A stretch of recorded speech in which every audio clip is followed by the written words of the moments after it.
Hi friends, அஸ்ஸலாமு அலைக்கும். குர்பானி ஆட்டுடைய கால் இருந்தது. குர்பானி இது பண்டிகை ஒரு வாரம் ஆயிடுச்சு இல்லையா, அந்த கால் அப்படியே இருக்குது ஃப்ரிட்ஜில். அதை வச்சு ஒரு சூப்பரான ஒரு பாயா பிரியாணி செய்யலாம். வாங்க கிச்சனுக்கு போகலாம்.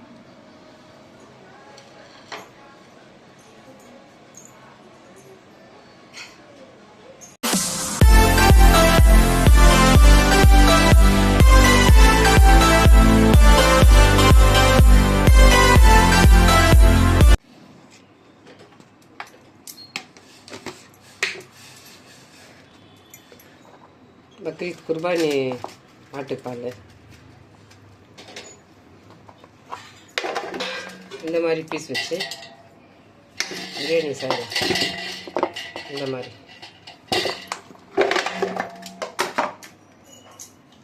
சுட தண்ணி இப்படியே ஒரு 10 நிமிஷம் நல்லா தண்ணியிலே இருக்கட்டும்.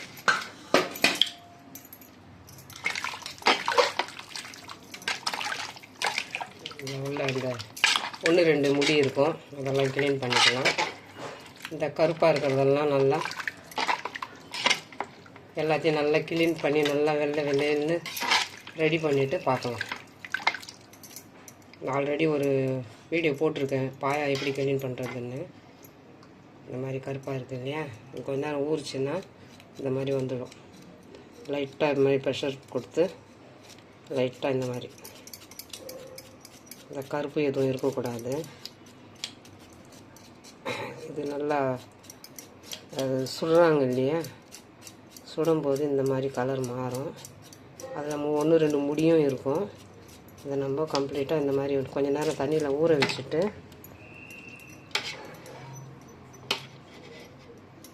தண்ணியில் ஊற வச்சுட்டா இந்த மாதிரி வந்துடும். சூடாக இருக்குது. இந்த மாதிரி ரொம்ப ப்ரெஷர் தள்ளக்கூடாது, லைட்டாக அது போகிற மாதிரி.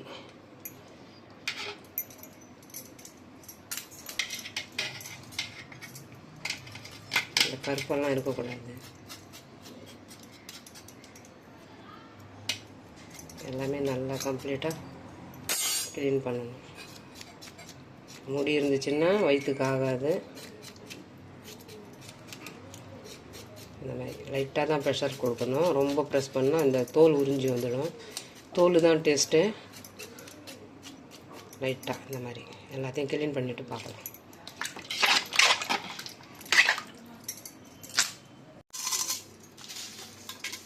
பிரிஞ்சி இலை, ஒரு கொத்து புதினா, 1 லிட்டர் தண்ணி,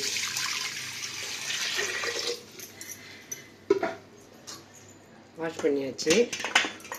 நல்லா க்ளீன் பண்ணி வாஷ் பண்ணியாச்சு.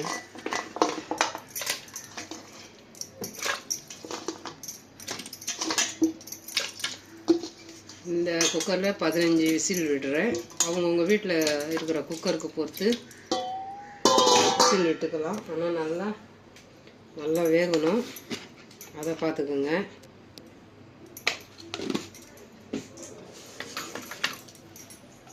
இஞ்சி பூண்டு பேஸ்ட்டு போடணும்.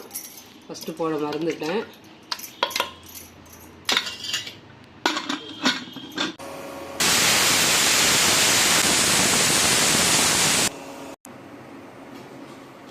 ஒரு பொடி பாதம் கொஞ்ச நேரம் ஊற வச்சு இந்த மாதிரி உரிச்சு எடுத்துக்கணும். ஒரு பொடி சின்ன பொடி முந்திரி, ரெண்டுத்தையும் நல்லா பேஸ்ட்டாக அரைச்சி எடுத்துக்கணும். குக்கர் சூடாயிடுச்சு. ஒரு 200 கிராம் எண்ணெய் ஊற்றிக்கலாம். கடலை எண்ணெய்,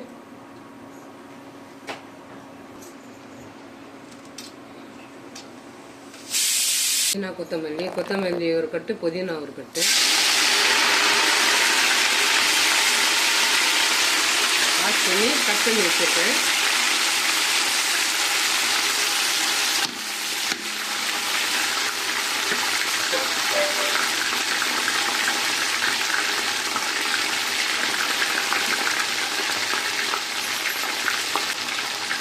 ஒரு 4 பச்சை மிளகாய், 1/4 கிலோ 1/4 கிலோ வெங்காயம்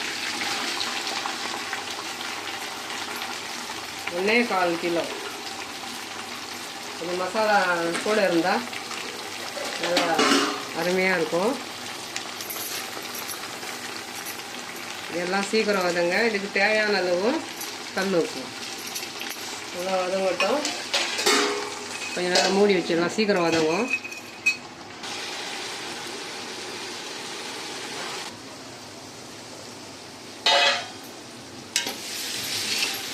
நல்லா இந்த மாதிரி கலர் மாறணும்.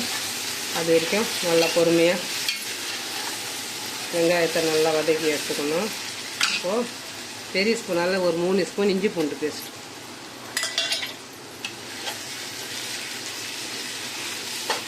இதுவும் நல்லா பச்சை வாடை போகிற வரைக்கும் நல்லா கலரி கொடுத்துக்கணும்.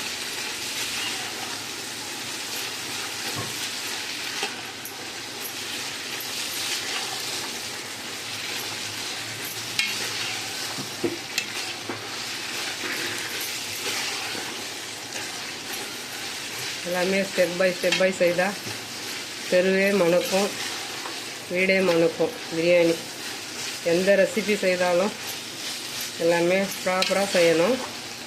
அப்போ தான் சுவையும் மணமும் மாறாமல் வரும். தக்காளி சேர்த்துக்கலாம்.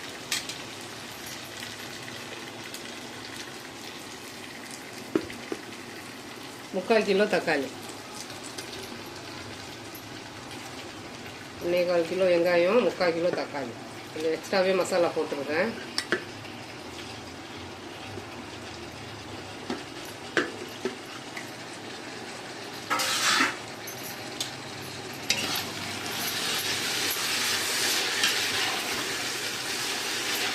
இஞ்சி பூண்டு பேஸ்ட்டு போட்டு கொஞ்சம் நேரம் வதக்கிட்டு உடனே தக்காளி போட்டுக்கணும், இல்லைன்னா அடி பிடிக்கும். தக்காளி போட்டிங்கன்னா அடி பிடிக்காது. ரெண்டும் சேர்ந்து நல்லா வதங்கணும். தக்காளி போட்டதும் கறி போட்டுறக்கூடாது. எல்லாமே நல்லா வதங்கி நல்லா எண்ணெய் தெரியணும். நல்லா வதங்கட்டும்.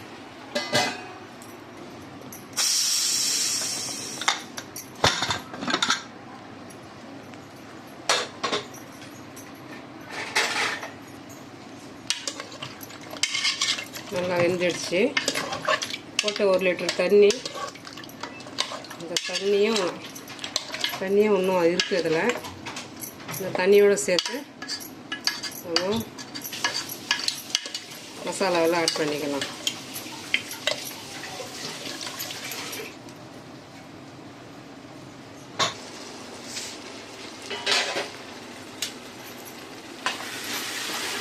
நல்லா இந்த மாதிரி வதங்கிடணும். ரெண்டும் எந்த அளவுக்கு மசாலா நல்லா மெல்ட் ஆகுதோ அந்த அளவுக்கு நல்லா டேஸ்ட்டு தரும். நல்லா பிரியாணி நல்லா மசாலாவாக இருக்கும்.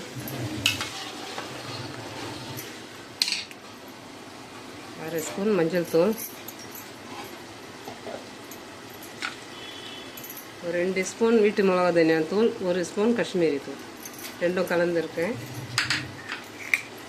ஒரு பெரிய ஸ்பூன் கரம் மசாலா, வீட்டு கரம் மசாலா.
எல்லோரும் வீட்டில் ட்ரை பண்ணணும் பாயா பிரியாணி.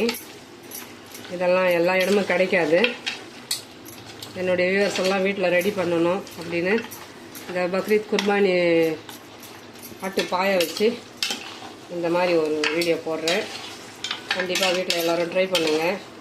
நான்வெஜ் சாப்பிட்றவங்கெல்லாம் இந்த மெத்தடை ஃபாலோ பண்ணுங்கள். கண்டிப்பாக நல்லா பக்காவாக வரும். பாயா சேர்த்துட்டு இருப்பாடு ஒரு கப்பு தயிர், நல்லா கெட்டி தயிர், வீட்டு தயிர், ஒரு எலுமிச்சை பழம்,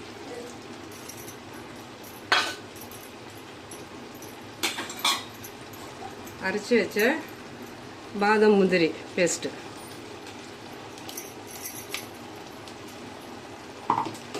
எல்லாமே நல்லா கலந்து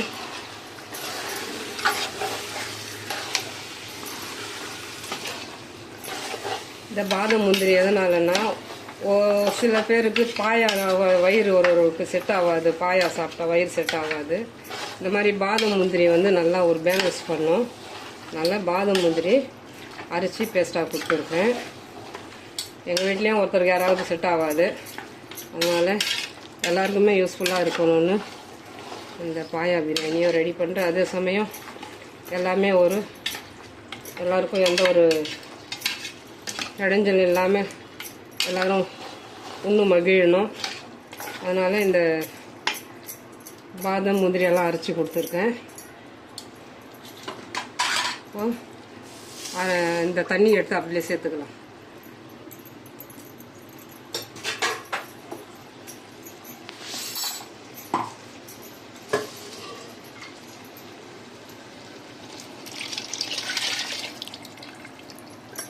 கொஞ்ச நேரம் அப்படியே எல்லாமே நல்லா மசாலா நல்லா கலந்து வரட்டும். இதுக்கான அரிசிக்கு தண்ணி கொடுக்கணும் இல்லையா, கொஞ்ச நேரம் இந்த மசாலாவிலேயே கொஞ்ச நேரம் இது எண்ணெய் தெரியட்டும். உப்பெல்லாம் சரியாக இருக்கான்னு செக் பண்ணிக்கணும். கொஞ்ச நேரம் நல்லா எண்ணெய் தெரிஞ்சு வந்துடுச்சு. இதில் உள்ள தண்ணி, இந்த கிரேவி எல்லாமே ஒரு 1/2 லிட்டர் கவுண்ட் பண்ணிக்கலாம். ஒரு 1 லிட்டர் தண்ணி, இந்த 1 லிட்டர் தண்ணியில் கொஞ்சம் தண்ணி நிறுத்திட்டு இந்த ஜார் தண்ணி எல்லாமே அந்த 1 லிட்டரில் கணக்கு வரணும். அப்புறம் இந்த குக்கரில் உள்ள தண்ணி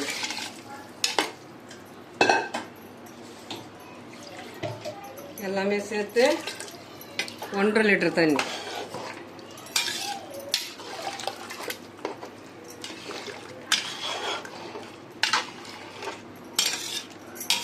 ஒன்றரை லிட்டர் மசாலா, நம்ம பாயாவில் இருந்த தண்ணி எல்லாமே 1.5 லிட்டர் தண்ணி நல்லா கொதிக்கட்டும்.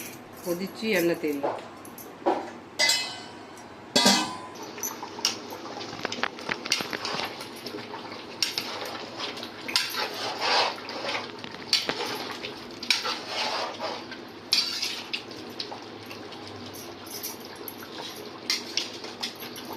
ஒன்றே 1/4 கிலோ அரிசி ஒரு தாளிக்கிற டைமில் ஒரு 3 வாஷ் பண்ணி வச்சுருக்கேன். ஆல்ரெடி இந்த பிரியாணி அரிசி எப்படி வாஷ் பண்ணணுன்னு லிங்க் பாக்ஸில் போட்டிருக்கோம் இல்லையா, அதை பார்த்துக்கோங்க.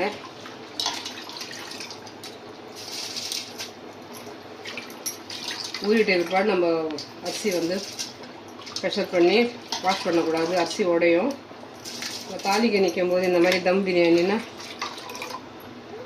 நல்லா வாஷ் பண்ணி ஊற வச்சிடணும் அரிசியை.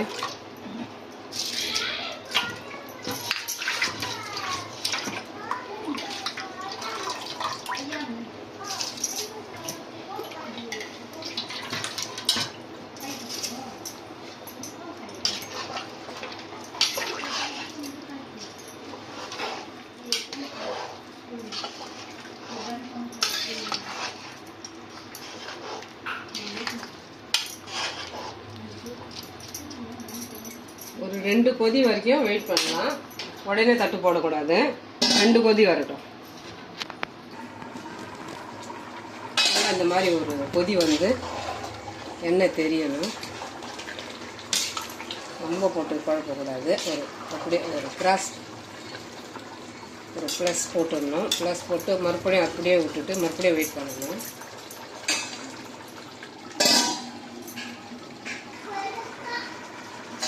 இந்த மாதிரி 2 வாட்டி ஒரு ப்ளஸ் தான் பண்ணணும். கலரக்கூடாது, அடி பிடிக்காமல் இருக்கும். இந்த மெத்தடை தான் நீங்கள் ஃபாலோ பண்ணணும். போட்டதும் நம்ம கேஸ் தட்டு குக்கர் தட்டு போட்டிங்கன்னா அடி பிடிக்கும். இந்த அளவுக்கு ஒரு 3/4 அரிசி வெந்துடணும். அதுக்கப்புறம் நம்ம தட்டு போட்டுக்கணும்.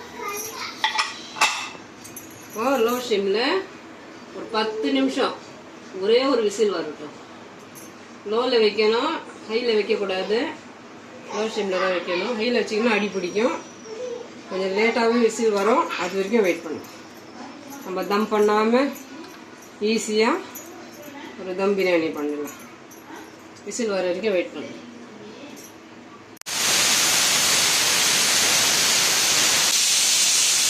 ஒரு விசில் வந்து ப்ரெஷர் போகிற வரைக்கும் வெயிட் பண்ணிவிட்டு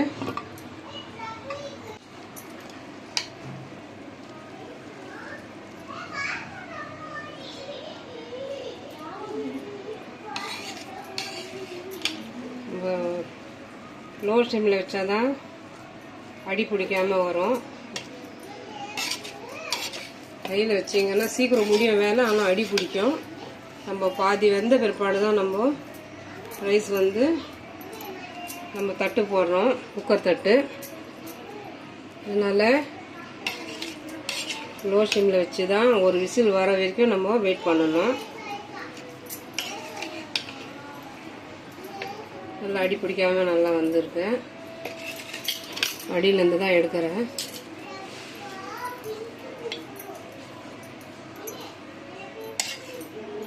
இந்த பக்ரீத்க்கு நிறைய இடத்துலேருந்து பாயா வந்திருக்கும். இந்த மாதிரி ஒரு வீட்லேயே பாயா பிரியாணி செய்து ட்ரை பண்ணி பாருங்கள். அதுதான் ஃபஸ்ட் டைம் நான் செய்திருக்கேன். பாயா பிரியாணி கேள்விப்பட்டிருக்கேன், ஆனால் நான் ஃபஸ்ட் டைம் செய்திருக்கேன். டேஸ்டெல்லாம் எப்படி இருக்குன்னு செக் பண்ணிக்கலாம். சர்வ் பண்ணிவிட்டு பார்க்கலாம்.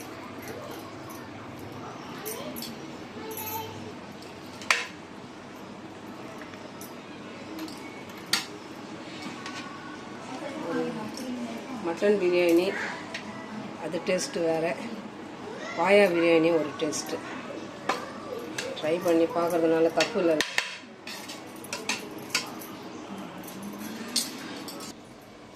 அவ்வளோதாங்க, பாயா வச்சு ஒரு பிரியாணி ரெடி பண்ணியாச்சு. நல்லா ஒரு அருமையான டேஸ்ட்டு. இந்த பாயா ஸ்மெல்லாம் எதுவுமே வரல இதில். நான் வந்து ப்ராப்பராக அந்த மாதிரி ஒரு மசாலா ஸ்டெப் பை ஸ்டெப் எப்படி செய்யணுமோ அந்த மாதிரி அந்த ஸ்மெல்லெல்லாம் எதுவும் வராத மாதிரி ரெடி பண்ணியிருக்கேன். அதே மாதிரி ட்ரை பண்ணி பாருங்கள். நல்லா இந்த பாயாவும் பாருங்கள், நல்லா வெந்துடுச்சு. நல்லா இந்த மாதிரி இந்த எலும்புலேருந்து தனியாக வந்துடணும். அப்படி இருந்தால் தான் அந்த பாயா டேஸ்ட்டு இந்த பிரியாணி நல்லா ஒரு அருமையாக இருக்கும்.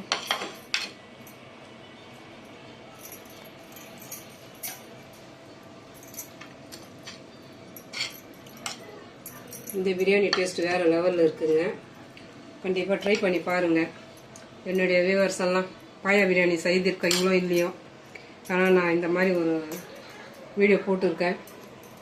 நீங்களும் இந்த மாதிரி பாயா பிரியாணிக்காக எங்கேயோ தேட வேண்டிய அவசியம் இல்லை. நம்ம வீட்டிலேயே செய்யலாம் பாயா பிரியாணி. ட்ரை பண்ணி பாருங்கள். ட்ரை பண்ணி பார்த்துட்டு கமெண்ட்ஸ் பண்ணுங்கள். இந்த பாயா பிரியாணி கூட நான் வீட்டில் சிக்கன் கொஞ்சம் இருந்தது, அந்த சிக்கன் ஃப்ரை பண்ணி வச்சுருக்கேன்.